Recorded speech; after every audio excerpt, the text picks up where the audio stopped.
One thing I wish I knew earlier about parent and caregiver life is that the best way to deal with to-do lists is to just discard them. Yes, that's right.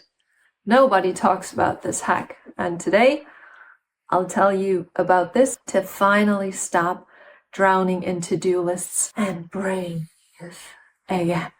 Let's dive in. Let me guess. You took your toddler to daycare this morning and you prayed that for once the clothes stay clean because your laundry pile is already taller than you. And then you also know you have tons of paperwork waiting for you that have been lying around for weeks and you just don't know when to do it. And I know, I've been there. I am there. I have 3 kids, 8, 5, 2. I'm right in the middle of it all with you. And everybody tells you to write a to-do list. And you get to the point where you think, what is the point of a to-do list? I'll never finish it. And from day to day, I have more items that I need to carry over into the next day. Now, I know it sounds counterintuitive, but the most effective way that I have found to deal with this is to simply ditch the to-do list, because you need to make time and you need to have some energy, some mental energy at least, to write a to-do list. But that's time and energy you don't have. And if you had them, they would be better invested at the things like calming the 50th meltdown in a row. And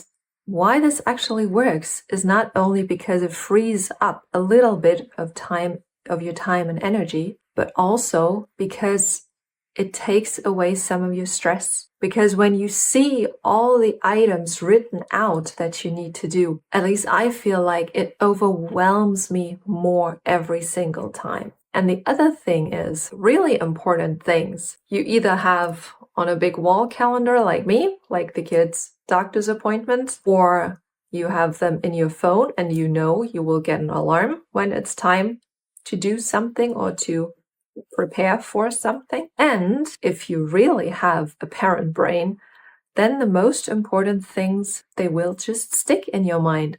You don't need to write on a to-do list that you need to fill in the extension form for your social welfare benefits. You hate it, it's dreading you, it's draining you, but it is ingrained in your mind. So just try to go without it. You will feel a kind of freedom.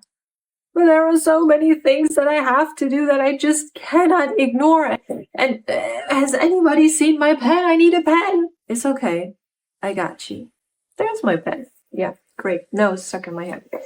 Woohoo! I know there are so many things that you can't ignore. Like I said, I have 3 kids and my 8-year-old has mental and physical disabilities. So I'm also her advocate, her secretary, her professional caregiver, everything.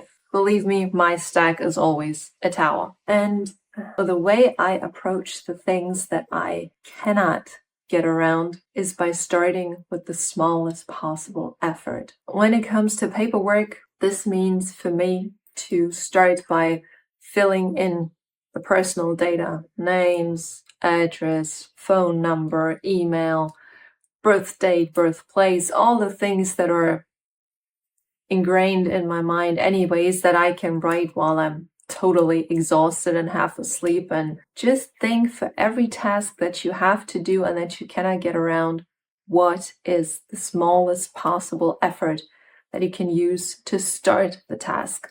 Because starting is always the biggest hurdle that you have to overcome.